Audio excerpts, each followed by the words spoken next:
안녕하세요, 부티베 브라더 앤디입니다. 많은 규제들이 계속 나오고 있는데요, 투자를 하고 싶은 분들은 또 다른 곳으로 이동하게 되어 있거든요. 그러한 이동처로 요즘엔 또 상가주택이 인기를 얻고 있다고 합니다. 특히 고령자분들, 은퇴세대 그쪽 분들한테는 굉장히 좋은 그런 물건입니다. 이번 시간에는 바로 이 상가주택의 그 세금적인 부분에 대해서 제가 정보를 드리고자 합니다.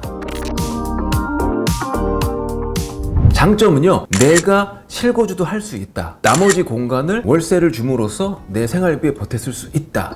이런 장점이 있는 반면에 약간 취득세라든지 양도세 계산에 있어서 약간 헷갈릴 수는 있어요. 사실 뭐 법무사를 통해서 내곤 합니다. 그쵸? 대리를 해주지만 우리가 취득세를 얼마나 부과하는지를 대충 알아야 투자금으로 이 상가주택에 매입이 가능하다. 모질라면 얼마를 빌려야겠다. 이런 계획도 세워질 수 있기 때문에 제가 좀 알려 드릴게요. 기본적인 공식 자체는 쉬워요. 쉬운데 그 공식에 넣는 수치값을 어디서 얻어야 될지 여러분은 모르실 거예요. 확실하게 그 부분을 해소시켜 드리겠습니다. 진짜 확실합니다. 상가 부분은 9억이고요. 주택 부분은 11억입니다. 이렇게 파는 거는 거의 없죠. 그냥 전체를 뭉뚱그려서 가격이 나온다. 주택 부분에 곱해지는 세율하고 상가 부분에 곱해지는 취득세율이 다르다. 그래서 우리는 그 뭉뚱그려 나온 가격을 분리해야 된다.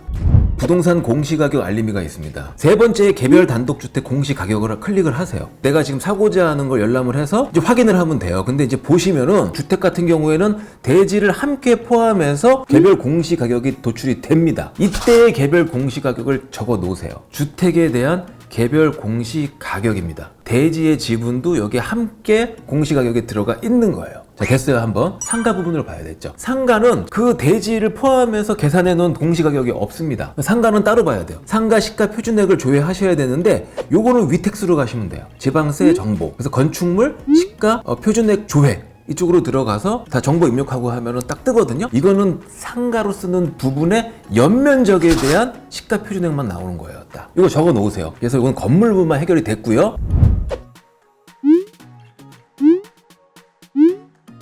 다른 곳으로 이동을 한번 해보겠습니다. 토지 이음이라고 있어요. 소재지 치셔가지고 확인을 하면 개별 공시지가가 딱 뜹니다. 이 개별 공시지가는 뭐냐면 단위 면적당 가격입니다. 우리가 주택을 했을 때 산정됐던 그 양 있죠? 그걸 빼고 나머지 곱하기 토지 이음의 개별 공시지가, 그거를 곱하면 상가 주택과 그걸 곱해서 나오는 그 가격과 합해서 취득세 계산할 때 쓴다는 얘기죠. 토지를 포함한 주택에 대한 공시가격이 나왔죠. 상가 부분과 따로 상가 부분에 토지를 따로따로 구했지만 그걸 더하면은 상가에 해당하는 공시가격이 나온 거나 다름이 없잖아요. 이 두 개를 더한 거를 분모에 놓고 각각을 놔두고 곱하기를 100하면 어떻게 됩니까? 퍼센테이지가 나오죠. 그 비례에 맞게 취득가액을 나누면 된다는 거예요. 상가 쪽에 해당하는 부분은 거기에 맞는 취득세를 곱해서 취득세가 나오고, 주택에 관한 부분은 거기에 맞는 취득세를 곱해서 취득세가 나온다. 토탈 합이 여러분이 부담해야 될 취득세다. 간단하죠.